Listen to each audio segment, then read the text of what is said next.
distinguished mentor of the Achariya Group of Educational Institution, Mr. J. Aravindan, distinguished principal of this college, Dr. Ratna Kumar, respected controller of examination, Dr. P. Natarajan,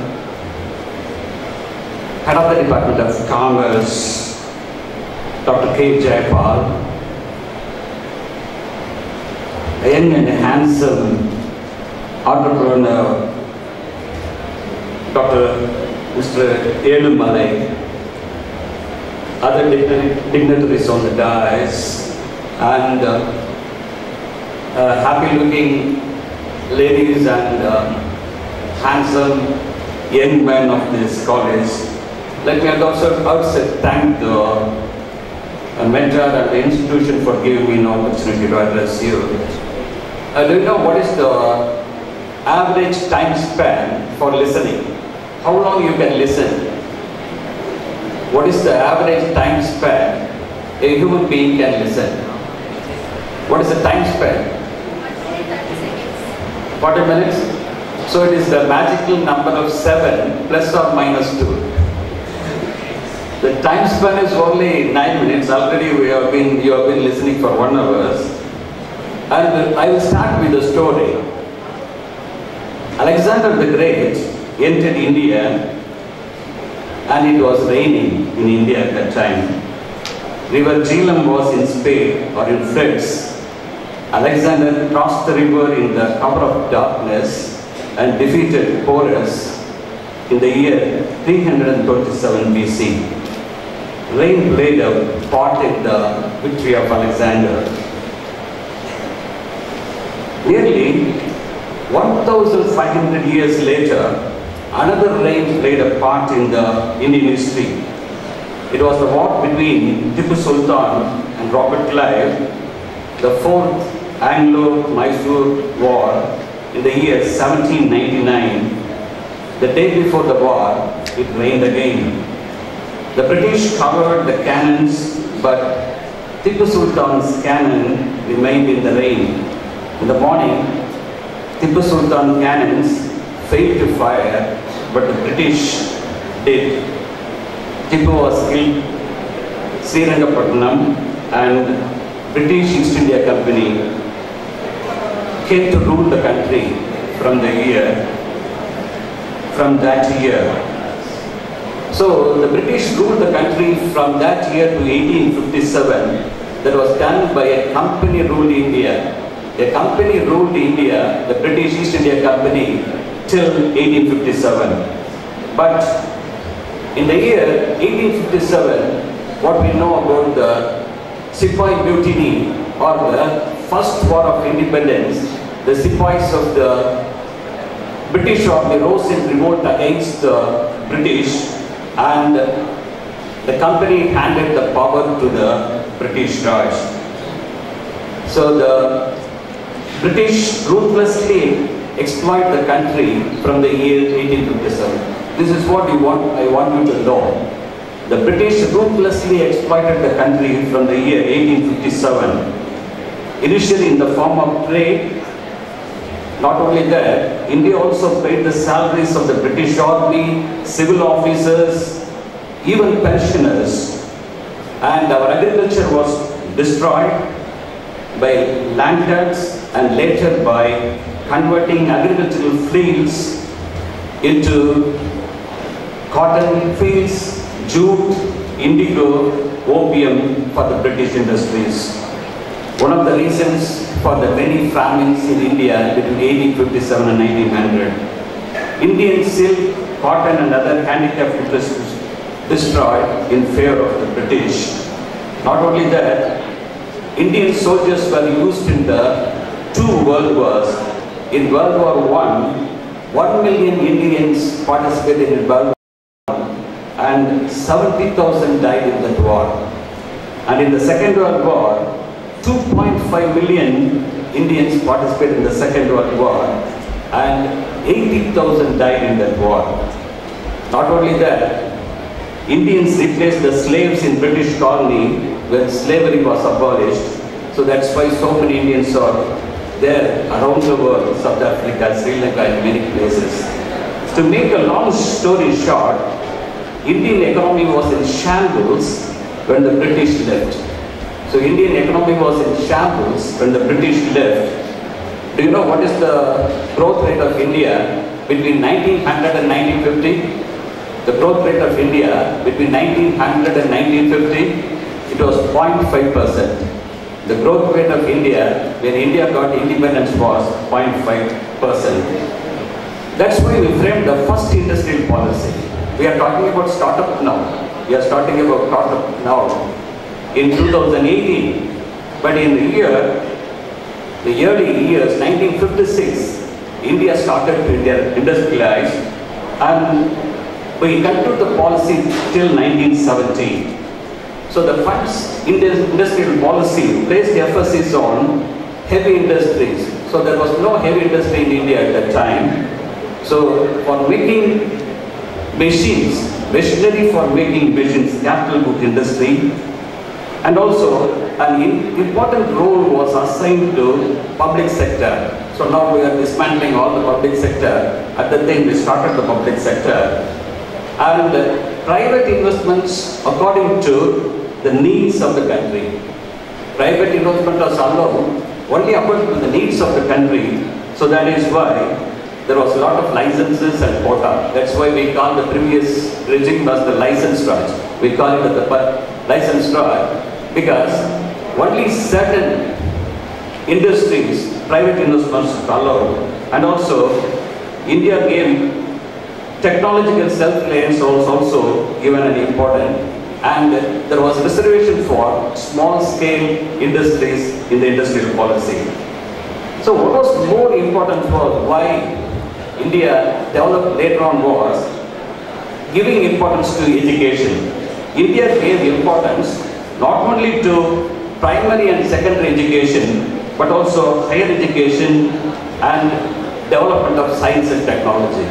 So not only India at the time of independence gave importance to primary and secondary education, but also to higher education and development of scientific institutions. That's why India today is a nuclear superpower.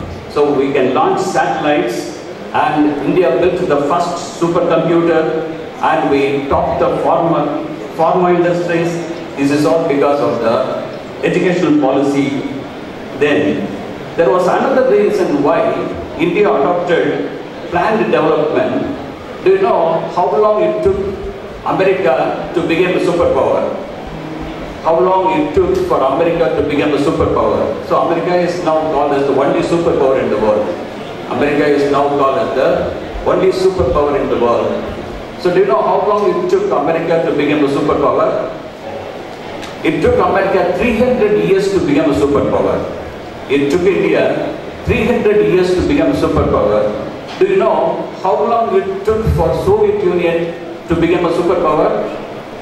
How long it took for Soviet Union to become a superpower? Soviet Union became a superpower in a matter of 20 years. Soviet Union became a superpower in a matter of 20 years. So India adopted the planning process because it thought, like Soviet Union, it can also grow at a faster pace, but it didn't happen. But the policy of protecting our domestic small-scale industries made them inefficient. The licensing of industries led to corruption and relativism. There was no technology upgradation. So before 1991, you might have seen the cars on our roads. What were the cars you were able to see before 1990? The old model Ambassadors and the old model Fiat. So because of technology transfer was not allowed, FDA was not allowed. So what happened was, Indian technology was one of the worst technologically managed countries in the world. India became one of the worst technologically managed countries in the world. So only from the year 1980s, we started reforming. So between 1950 and 80, import controls were relaxed. liberalization of industries and financial sector, technological upgradation and FDI. So, but along with the liberalization and opening up the economy in the 80s, one of the things that happened that made India what we call as the industrial superpower as far as IT sector is concerned. Industrial superpower as far as IT sector was concerned was not the result of technological change, but because of the result of industrial policy, but because of the educational policy. So the educational policy adopted in 1986, for the first time, child-centered approach was adopted, Operation Blackboard.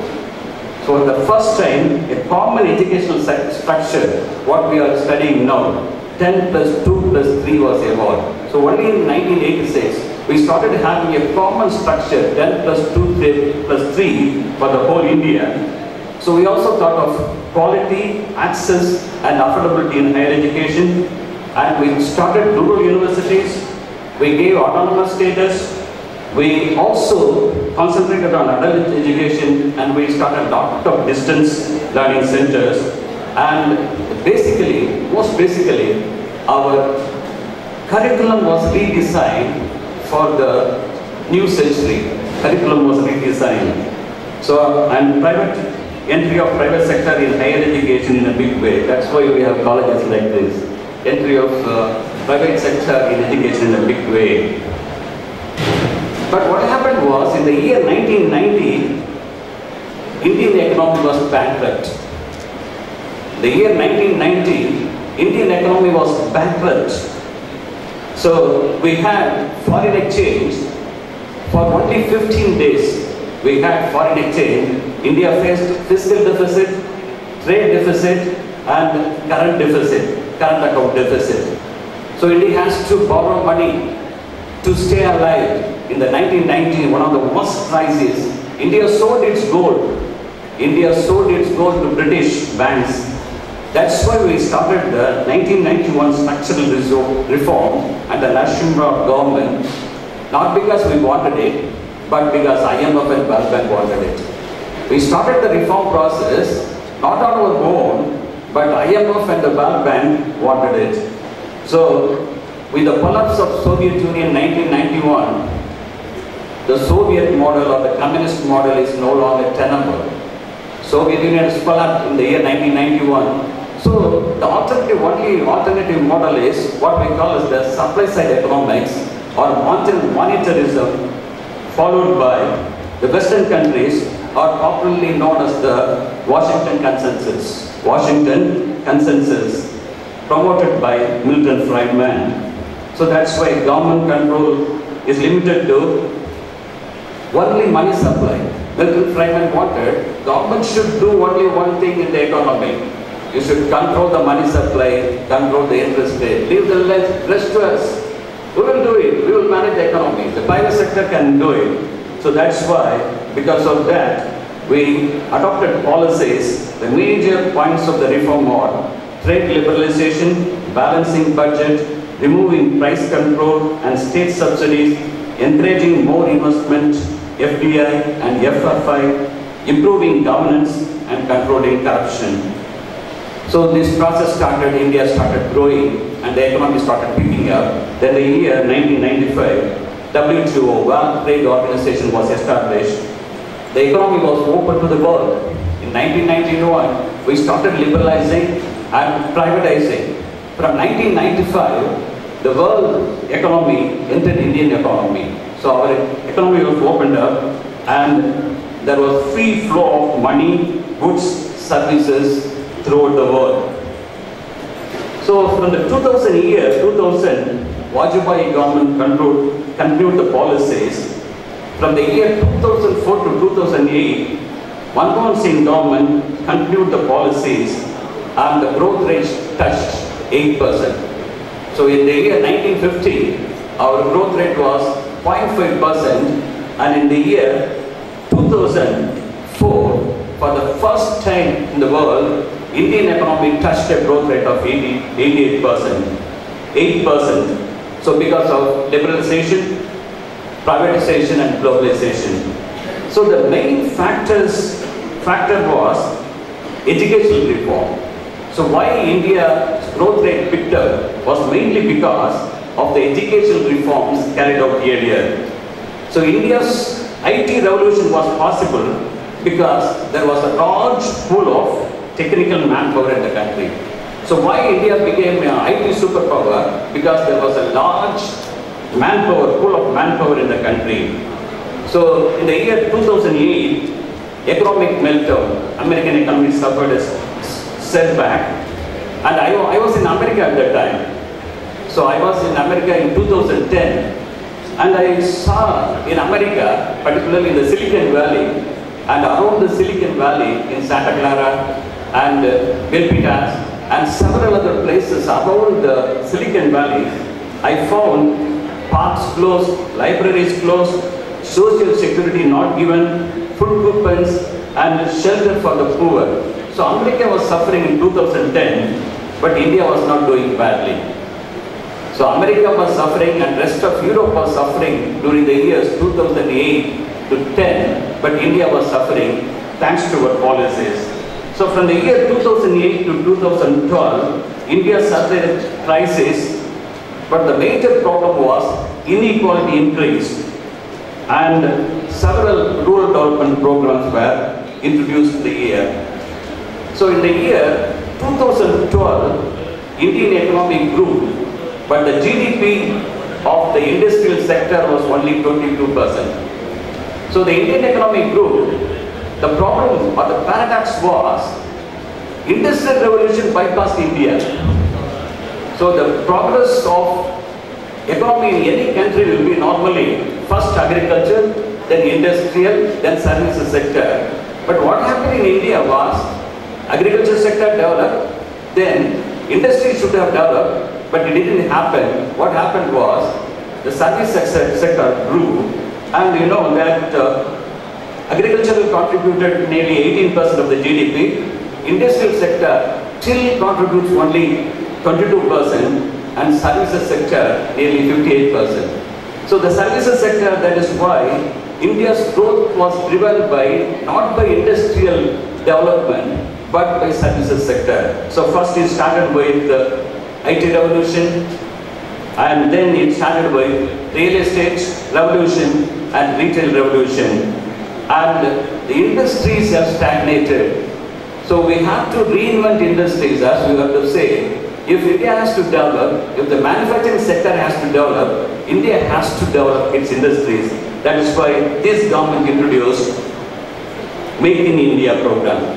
To start with, it started with the Make in India program, and it opened the country's FDI, foreign direct investment, in almost all the sector, and ease of doing business was introduced, and 25 sectors were identified for developing the industries. And now is the critical state we are in. We are the fourth industrial revolution. Now we are the cusp of fourth industrial revolution, and particularly in Japan, in Russia, and in America, smart manufacturing is happening today. Smart manufacturing, that is dependent on industrial automation, which relies on robots and machine intelligence. So machines learn and machines take decisions. So this is the state we have arrived. Now machines can learn faster than human beings, and machines can take much better decisions than human beings. And this digitalization of manufacturing plants and processes, we are talking about 5G network, that is network of networks. And the problem is there is jobless economic growth. So the GDP is growing, but there are no jobs are created in the economy. Jobs are not being created in the economy. For example, you know, how many people are coming into the job market every month? How many young people are coming to the job market every month? How many young people are coming into the job market?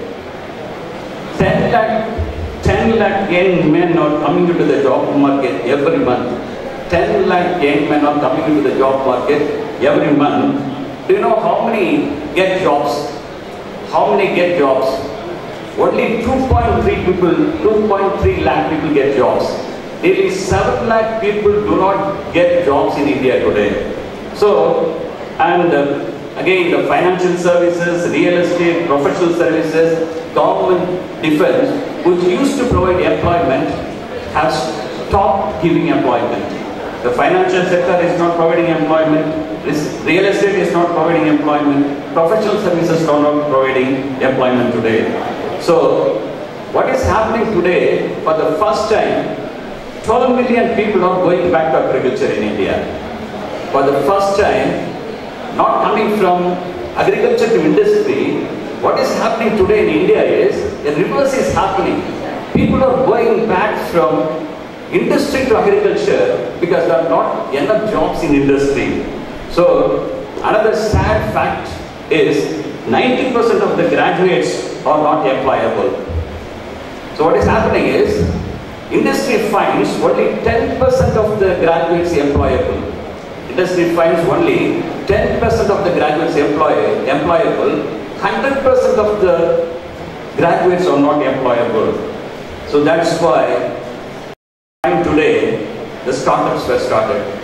So that's why the government of India started the startups, because the 6th economic census 2000 showed there are 58.5 million small business establishments in the country. So employing 1 or 2 people. So there are 58.5 million small and medium enterprises employing 1 or 2 people. So they are providing employment to the people.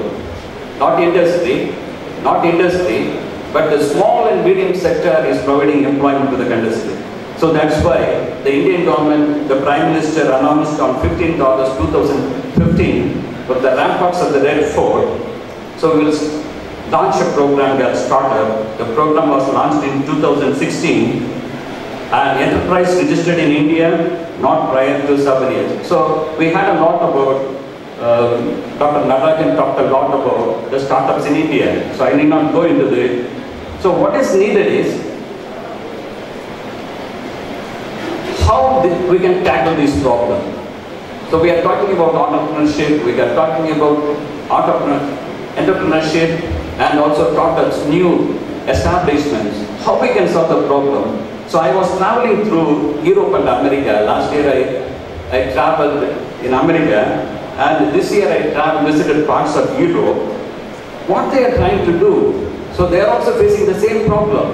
The jobless economic growth is facing Europe and also America. So how they are tackling the problem, I found people coming together and starting mutuals.